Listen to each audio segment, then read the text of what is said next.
Saludos amigos, muy buenas noches y bienvenidos sean todos a la tertulia de Interalmería Televisión. Hoy tenemos ya el resultado del primer Consejo de Ministros del nuevo gobierno de coalición entre el Partido Socialista, Podemos y la ayuda del batiburrillo.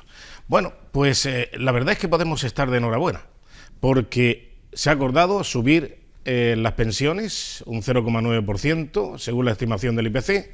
Próximamente se acordará también la subida del sueldo mínimo interprofesional y próximamente se irán incrementando otra serie de medidas económicas que habrá que preguntarle al entonces estupefacto Josep Pla cuando llegaba a Nueva York y lo vio todo encendido y decía: ¿y todo esto quién lo paga?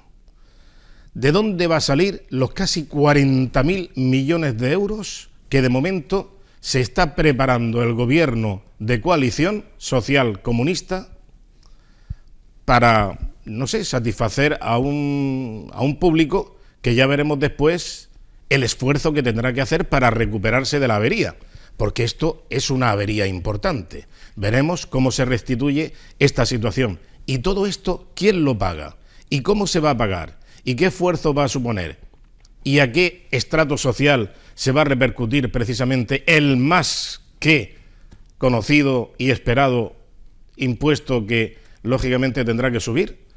Van a subir en las empresas, van a subir en los trabajadores, en las clases medias, también por supuesto en los que más dinero tienen, que tienen más capacidad lógicamente para eludir el bulto, para escurrir el bulto y para evitar la sangría que se prevé que a nivel impositivo tiene preparado el gobierno para poder hacer esto posible. Bien, vamos a saludar a nuestros contertulios. Juan Fernández Cabeza, muy buenas noches. Muy buenas noches. ¿Y todo esto quién lo paga? Pues como todo, el ciudadano. Todo esto lo paga el ciudadano. Pero bueno, el estado del bienestar lo paga el ciudadano. Claro. Todo absolutamente lo que tenemos lo paga el ciudadano vía impuestos y no es tanto o tan grave el que tengamos que pagar impuestos, sino cómo se distribuye y cómo se usan esos impuestos, a dónde van a parar y todo eso. Yo creo que tenemos que fijarnos más en eso que en otras cuestiones. Esa es la clave, en definitiva. Si queremos tener una buena educación, una buena seguridad social o una buena sanidad, pues la dependencia, pues tendremos que distribuir adecuadamente esos recursos que pagamos los ciudadanos.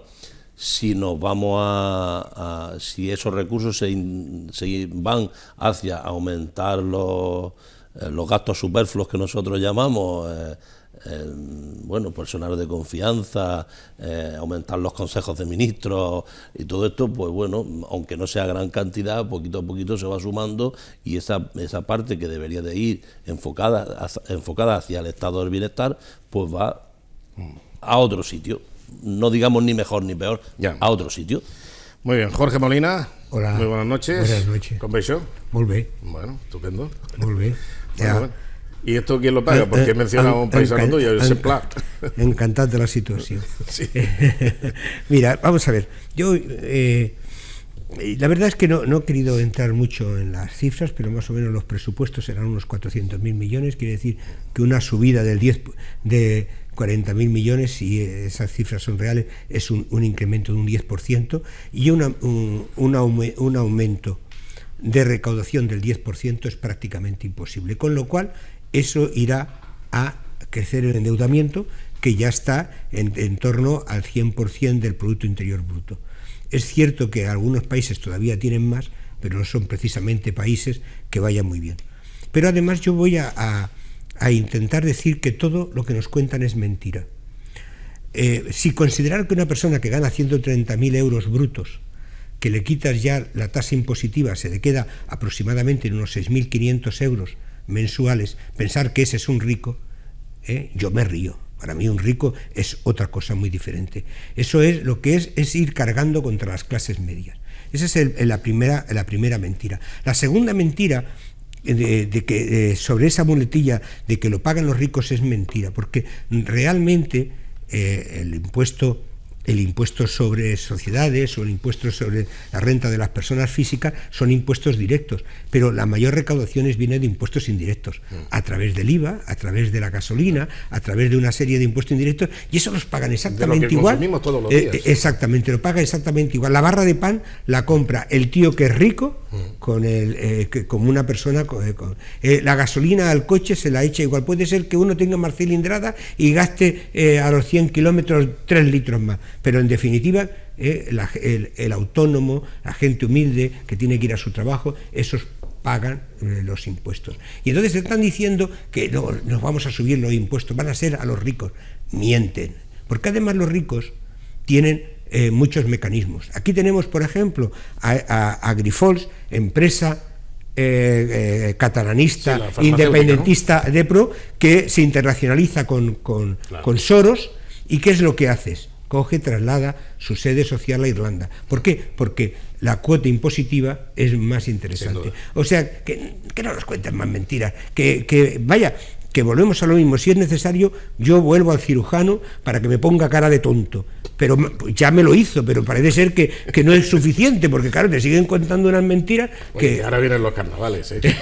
Bueno, a lo mejor va por ahí, con que me disfrace es suficiente.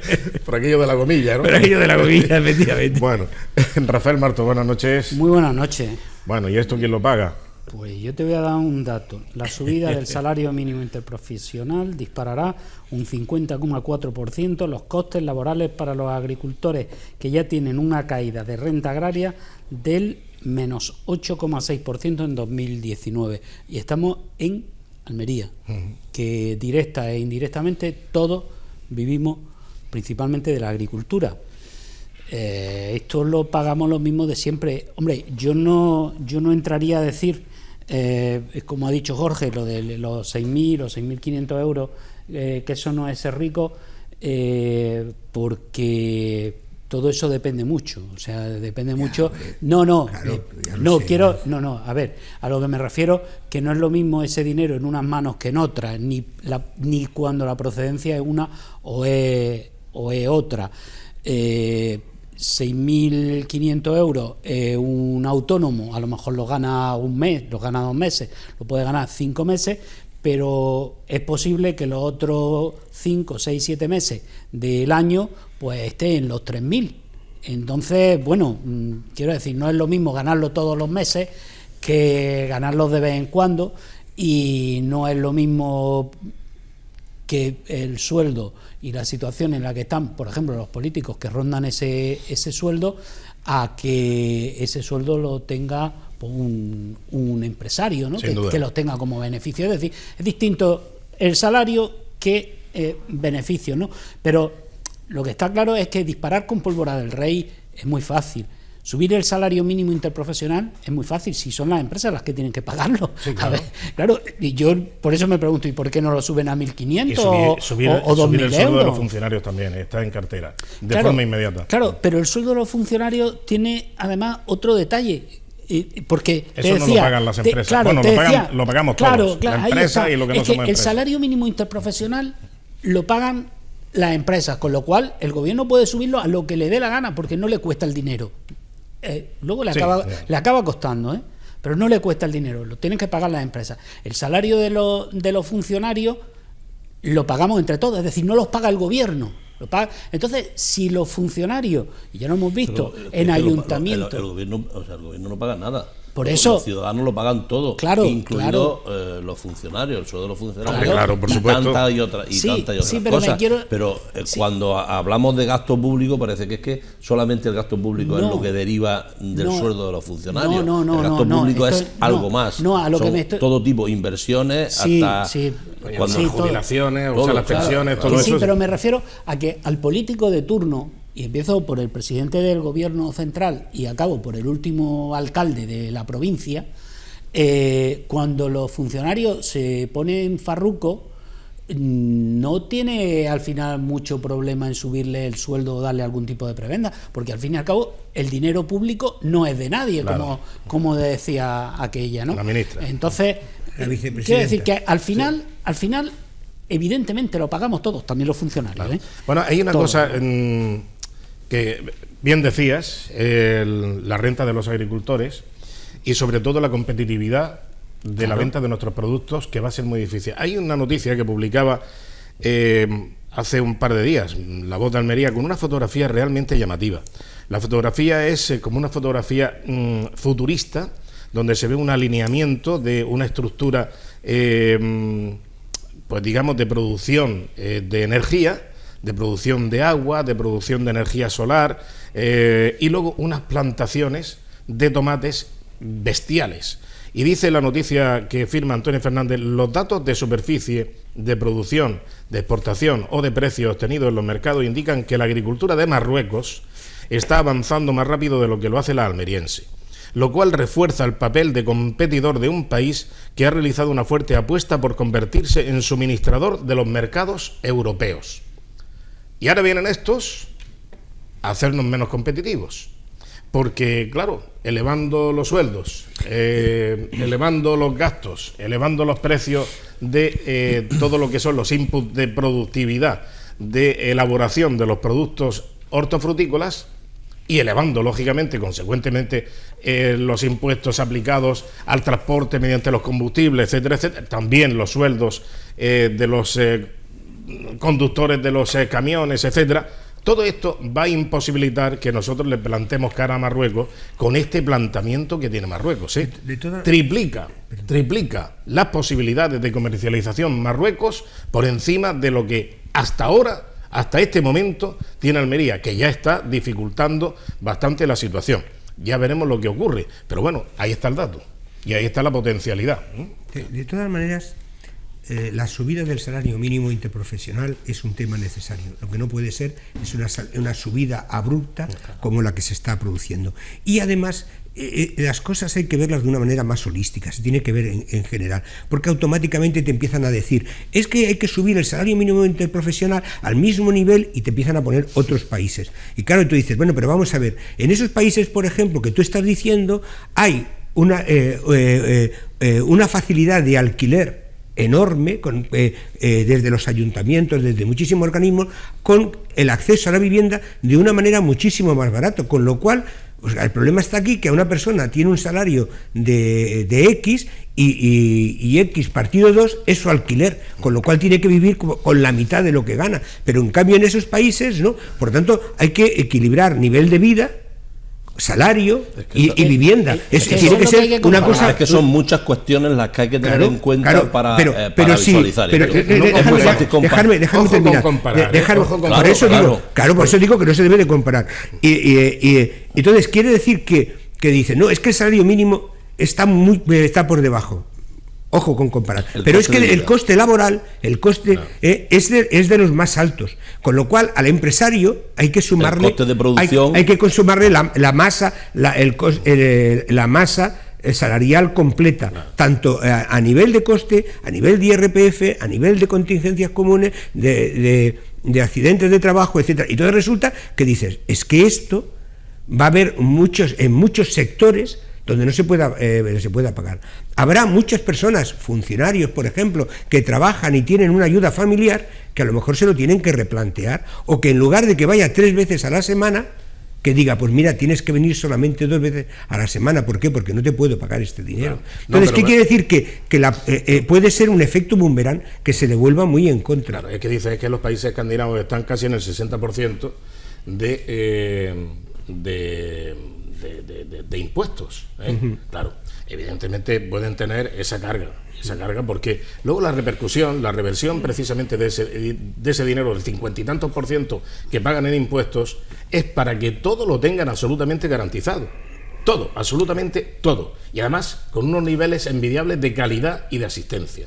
Entonces, claro, no puedes comparar, por ejemplo, con Finlandia. Finlandia tiene la misma población que tiene todo el país tiene la misma población que tiene Madrid y su zona metropolitana. Sí. Entonces, claro, un país que tiene la misma población que Madrid y su área metropolitana, pues se puede permitir esos lujos. ¿Por qué? Porque además se ha preparado precisamente y lleva siendo además el arquetipo de el ejemplo a nivel mundial en educación y también en reconversión industrial y en capacidad precisamente de generar industria y llenar los huecos que otros no llenan.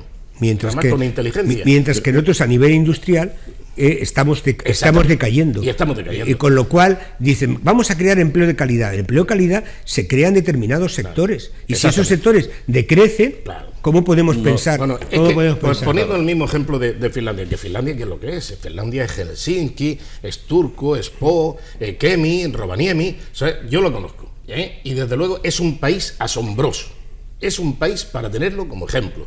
No tiene las mismas cosas que tenemos en España, evidentemente, pues tiene una climatología absolutamente infernal. Ya quisieran ellos. Si contase con esa climatología, una de dos, o la gente se vuelve, digamos, de otra manera. No serían 9 millones, serían 90. Por eso, ya cambiaría la cosa. Entonces, claro, cuidado con las comparaciones, porque los sueldos son los sueldos. Por eso ya, pero es que ese es siempre el argumento. No podemos fijarnos es que el salario mínimo interprofesional en España está muy... Perdona, es que hay otras medidas que aliviarían eso. No, es que la gente no se va de las casas, pero claro, si el acceso a la vivienda es tan complicado y tan difícil, pues efectivamente. Pero es que, ¿qué se ha hecho en los últimos 15 años en ese sentido? O sea, toda la época de la crisis no se ha aprovechado, incluso es más, yo estoy en contra de esas empresas municipales que construyen viviendas sociales. Dicen, oye, pues si lo que estáis haciendo es la competencia promotor, o sea,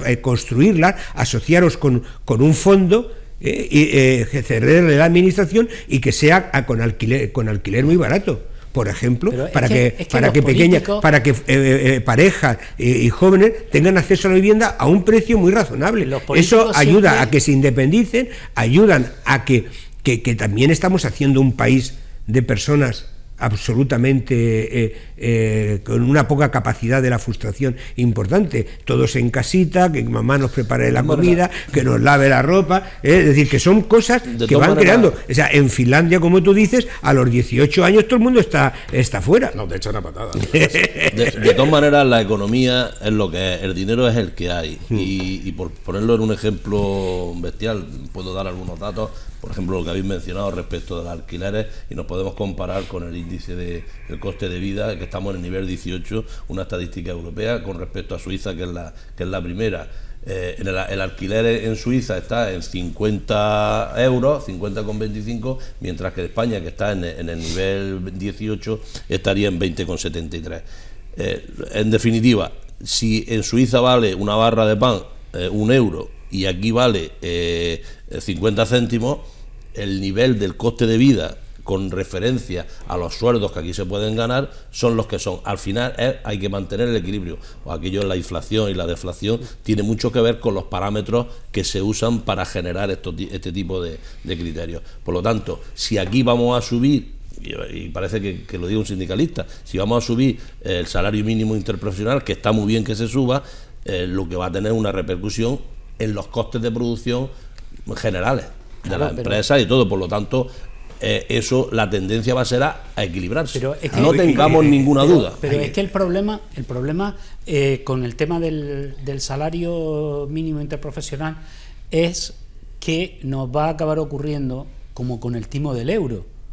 O sea, el euro 100 pesetas, ¿no? Fue más grave todavía, lo del timo del euro fue más grave todavía. Aquí se está haciendo lo mismo. También del tema del salario mínimo, lo que se está haciendo es artificialmente inflar la burbuja salarial. Es decir, vamos a imaginarnos que somos, como bien habéis dicho, finlandeses. Y entonces vamos a poner salario mínimo de un finlandés, sin darnos cuenta de que nuestra economía no es aquella. Y pongo un dato más. Antes has hablado del tema de la agricultura. A ver, desde 2013 al menos, sabemos que existe el proyecto Marruecos Verde, que ahora nos acordaremos, Marruecos Verde. Ese proyecto era hacer esto. ¿Dónde ha estado España y dónde ha estado Europa mientras? Y Andalucía. Durmiendo el sueño de los justos. Entonces, vamos a ver, ahora llega. Es que Marruecos está produciendo mucho y está metiendo productos. Lo hemos buscado nosotros. Eso lo hemos buscado nosotros. Pues si es que al final la cuestión de los equilibrios es la clave. No se trata de lo que a mí me dan por el precio de mi trabajo, que al final es el tiempo que dedico al trabajo, sino la capacidad que yo voy a tener de adquirir bienes por lo que me dan. Da igual que si yo puedo ganar 100 euros, nada más, y otro en otro país puede ganar 1000 euros, pero si mi capacidad, mi poder adquisitivo con esos 100 euros en función que va en función de la productividad, de la producción del país, puede ser superior incluso con esos 100 euros. Por eso, cuidado con las comparaciones y en función de qué nos comparamos. Ahí estoy plenamente de acuerdo con eso. Lo importante, chicos, no es lo que nos dan, sino la capacidad que nos da eso que nos dan. Me ha gustado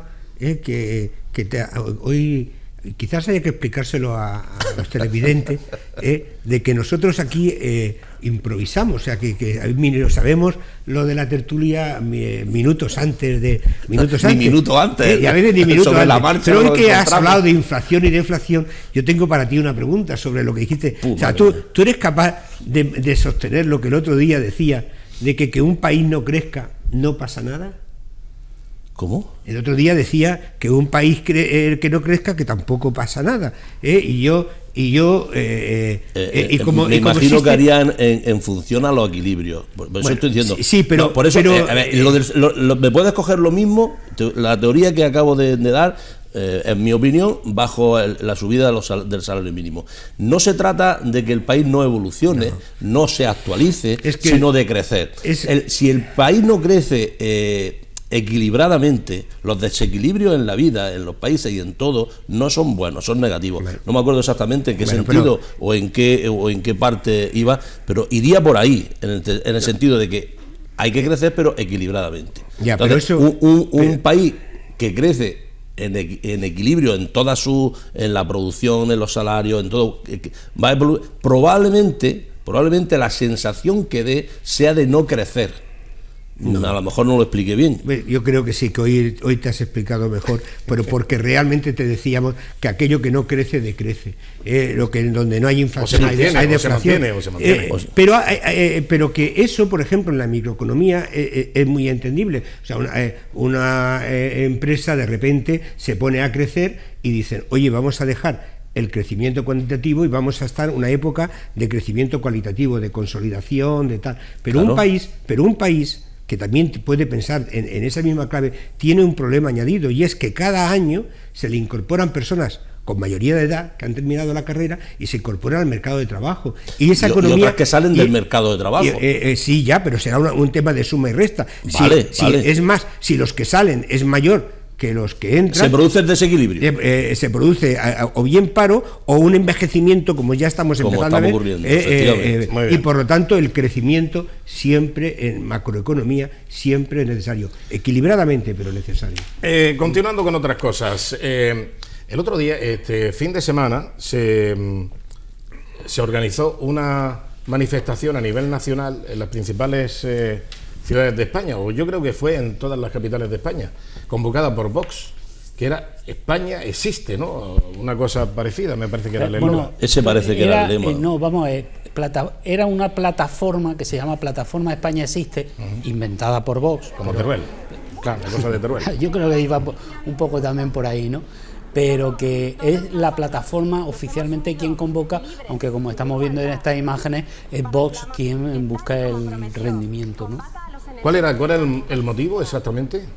La protesta contra los pactos de gobierno de Pedro Sánchez. La oposición frontal al pacto del separatismo, de la ruptura a nivel nacional, era lo que se dejaba en todo. En definitiva, lo que yo creo que han hecho, que yo no soy partidario de eso, puesto que los resultados electorales son los que son, pero es verdad que si en determinadas ocasiones, en determinadas épocas y en un determinado momento se ha hecho un llamamiento a movilizar la calle, a tomar las calles de un determinado sector de la sociedad o de los partidos políticos. Ocurrió en Andalucía, sin ir más lejos, cuando cambió el gobierno. Pues ahora, insisto, no soy partidario no soy ni de lo de antes ni de lo de ahora, porque tenemos que darnos el respeto democrático de lo que ha salido en las urnas, ¿no? Hombre, pero si antes lo hacían, las elecciones, cuando ganó Rajoy, rodea al Congreso, cuando salió también... decir, que si antes lo hacía, esto está dentro de la normalidad, nos puede gustar más o nos puede gustar menos, pero tendríamos que aceptarlo con la misma naturalidad.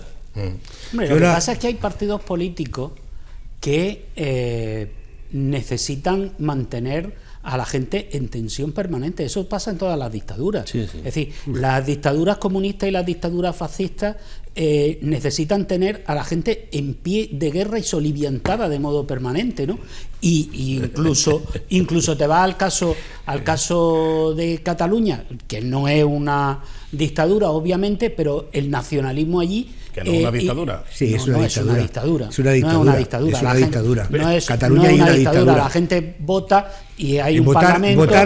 Votar no es la votar es un medio. Votar es un medio, no es la consecuencia. Pero allí votan con B y con Cataluña es una V. democracia. Cataluña es una En democracia. Cataluña votan con B y con V. Como lo es el Estado español. Bueno, o sea, tendrá claro. sus imperfecciones. Para mí la democracia democracia es el Estado de Derecho. Sí. Y allí no Sí. se respeta el Estado de Derecho. Bueno, pero Ahí hay leyes, incluso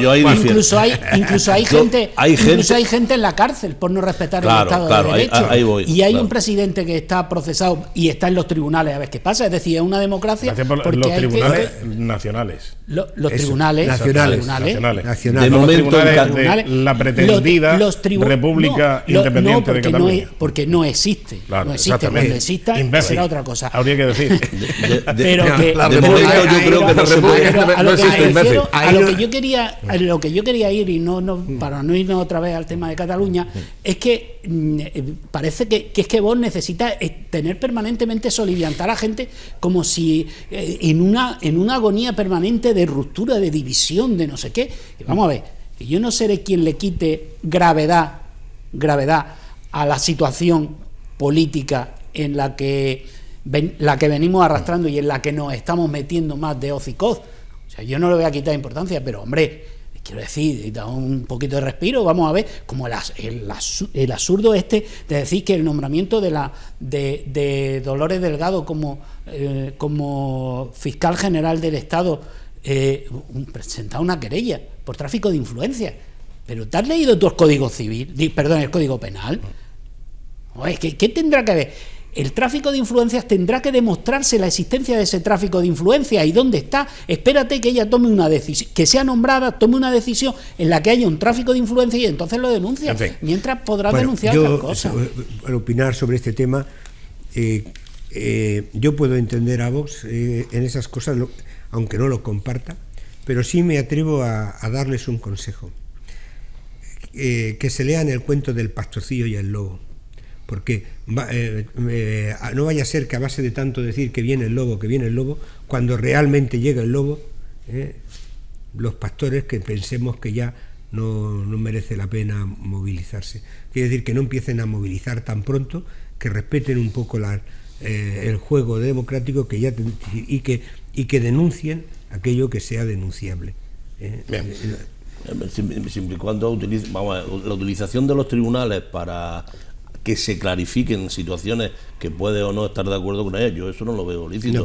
Podemos o no saturarlos, podemos estar de acuerdo o no, pero es un medio. Sí, pero a lo que me no es ir al juzgado. Eso es distinto. Es el llamamiento a la calle, Eso acaba agotando a la gente. Sí, claro. Y eso hay que reservarlo para cuando las cosas realmente son importantes. Pero ¿cuál es el nivel de importancia? Vamos a ver, aquí desde la Constitución del 78, que se dan unas circunstancias, se hace un enjuague, un aclarado de lo que es el país, donde se da carta de naturaleza a los territorios a través de la autonomía, que han jugado un papel fundamental y todo esto. Se ha ido tratando con carta de naturaleza asuntos muy naturales y muy banales, pero que hay una pérdida de poder y una pérdida de capacidad estatal muy importante, mucho más en autonomías como Cataluña y Barcelona, donde han contrarrestado para adquirir más poder y generar división y desequilibrios con el resto de regiones, y lo hemos ido asumiendo con una naturalidad espasmosa, y ha participado de ello el PSOE, el PP y todo el mundo, pactando con Pujol y pactando con nacionalistas vascos para todo eso. ¿Cuál es el nivel? Al final, todas esas consecuencias de estos 40 años de democracia, entiendo que no defender la democracia como país desde una perspectiva sólida, yo creo que ha degenerado un poco en esta situación. Entonces ahora tampoco nos sorprendamos hasta dónde hemos llegado. El camino que hemos recorrido es lo que nos ha traído donde estamos, O sea, ahora, seguir dándole carta de naturaleza a determinadas circunstancias que participen de un gobierno. Pero es que hay que tener en cuenta... Con intención clara y manifiesta, algunos de los que participan, que espero que no lleguemos ahí, con intención clara y manifiesta de romper España, o sea, de romper esto... sí, y el otro es uniformar a España. A mí me parece grave, a mí me parece grave. A mí me parece tan grave como uniformar a España. O sea, porque, pero ¿quién ha hablado de uniformar España? No, eso sí, los hay que quieren que yo creo que lo que hace falta es calcos de ellos, ¿no? Somos distintos. Somos distintos. Además, es que quizás el problema... Las diferencias una cosa son las diferencias regionales y otra cosa es el uso y abuso de esas diferencias regionales para unos en contra de otros, para enfrentar... Hombre, sí, el a por ellos quizá tampoco es muy afortunado, ¿no? No, claro, totalmente. Por eso digo que es que cuando unos se exacerban, otros deben mantener la templanza, si quieren reconducir la situación, ¿no? A mí me pareció muy bien el otro día, creo que fue ayer, las palabras de Pablo Casado, ¿no? Por lo menos las que trascendieron, las que se publicaron, ¿no? Hablando un poco de eso, de que lo que no se puede ser ingenuo, pero tampoco estar con la vena del cuello permanente, ¿no? Y en cuanto al tema territorial, yo veo una cosa, es decir, aquí es que parece, y que es problema de los políticos, solamente se acuerdan de los últimos 10 minutos. O sea, el problema territorial en el Estado español es muy antiguo. Y se ha ido agrandando cada vez más. No, el problema es que no se ha ido resolviendo, se ha ido parcheando. Entonces, habrá algún momento en el que haya que hacer que la gente se sienta cómoda. Bueno, hacía muy poco tiempo... Yo qué sé, por lo menos 5 minutos, lleva hablando Rafael Martos, que había dicho también él que el asunto de la agricultura está bastante gris para el futuro que se aventura para Almería, a la vista de terceros países como es el caso de Marruecos, que se ha pertrechado más que oportunamente y está comprobando ahora mismo los resultados porque se está convirtiendo en estandarte europeo de la producción y del mercado de algunos países de Europa, por no decir de casi toda Europa. Un serio competidor. Bueno, pues ya veremos lo que ocurre, pero es que resulta que preguntaba antes Rafael Martos, ¿y dónde estaba España? ¿Y dónde estaba la Unión Europea? Y apostillaba yo también, ¿y dónde estaba Andalucía? Efectivamente, nos han cogido en medalla, como se suele decir, y nos han tomado la delantera y ahora vamos a ver cómo recuperamos la situación. Esto tiene difícil reversión, pero de momento nunca es tarde si la dicha es buena. Ahora el Partido Popular acaba de reunirse con el sector agrícola de la provincia de Almería. Vamos a ver imágenes precisamente de esa reunión que han mantenido los dirigentes del Partido Popular. Entre ellos estaba el presidente del Partido Popular de Almería, Gabriel Amat, también estaba el diputado por la provincia de Almería, el señor Matarí, el presidente de la Diputación, en definitiva, muchos dirigentes del Partido Popular, de la cúpula provincial. Vamos a escuchar precisamente lo que decía el presidente del Partido Popular y posteriormente el diputado Matarí sobre la situación que han recogido todas las quejas del sector agrícola almeriense, cuál es la situación y cómo pretende actuar de aquí en adelante el Partido Popular. Y lo que no podemos permitir es que nos sigan manipulando cuando tenemos las mejores hortalizas, los mejores productos de toda Europa.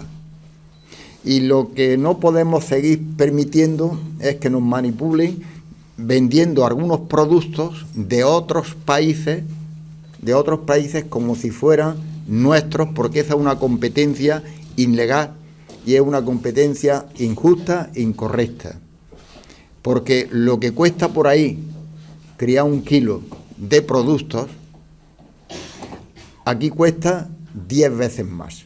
Nos hemos comprometido, porque así nos lo han pedido las organizaciones, a trasladar, como decía Gabriel, a la comisión del Congreso, cuando esté constituida, lo haremos también en el Senado, con nuestros senadores, y a la Comisión del Parlamento Europeo, las reivindicaciones y las soluciones que propone el sector para solucionar los graves problemas que tiene el sector planteado en este momento y que no son nuevos y que se arrastran ya desde hace algún tiempo. Y al mismo tiempo hemos comentado con las organizaciones que hemos convertido en iniciativa parlamentaria, en una proposición no de ley que le hemos entregado, las reivindicaciones que el sector acordó hace ya unos meses con esa gran concentración, manifestación que hubo en la provincia de Almería.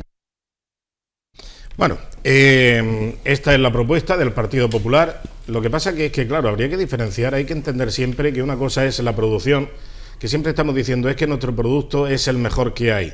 La verdad es que a la hora de consumir un tomate ecológico que se ha cuidado con una exquisitez y una cosa, y consumir un tomate, el mismo tomate producido en un invernadero de raspa y amagado, pues eso no hay quien lo distinga. No hay quien lo distinga. Lo que pasa es que, claro, tiene un valor añadido, el que es ecológico, que tiene una trazabilidad, que tiene un marchamo, etcétera, etcétera.